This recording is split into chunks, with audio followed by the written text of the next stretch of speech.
Vaikunth Patil मित्रमंडळतर्फे tree हाऊसमध्ये आंतरराष्ट्रीय योगा दिन साजरा। जागतिक स्तरावर साजरा होणाऱ्या आंतरराष्ट्रीय योग दिनाचे यंदाचे 10वे वर्ष आहे। राज्यभर आंतरराष्ट्रीय योग दिनानिमित्त विविध कार्यक्रम साजरे करण्यात आले। पेण तालुक्यात वैकुंठ पाटील मित्रमंडळातर्फे ट्री हाऊस हायस्कूलमध्ये आंतरराष्ट्रीय योगा दिन साजरा करण्यात आला। यावेळी भाजपा दक्षिण उपजिल्हाध्यक्ष वैकुंठ पाटील, भाजपा तालुका अध्यक्ष श्रीकांत पाटील, भाजपा कामगार मोर्चा विधानसभा संयोजक रायगड जिल्हा नीलकंठभाई म्हात्रे, ट्री हाऊसमधील शिक्षक, शिक्षिका, कर्मचारी व विद्यार्थी उपस्थित होते। यावेळी भाजप दक्षिण रायगड जिल्हा उपाध्यक्ष वैकुंठ पाटील यांनी बोलताना सांगितले की योगासने केल्याने आपले शरीर सुदृढ राहते, त्यामुळे योगासने करणे गरजेचे असल्याचे सांगितले। या कार्यक्रमामध्ये ट्री हाऊसमधील 1ली ते 9वीच्या विद्यार्थ्यांनी सहभाग घेतला होता। महामुंबईसह Vinayak Patil, Pen.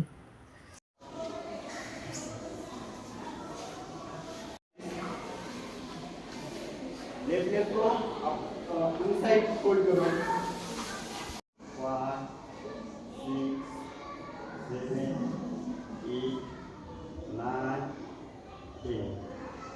slowly let go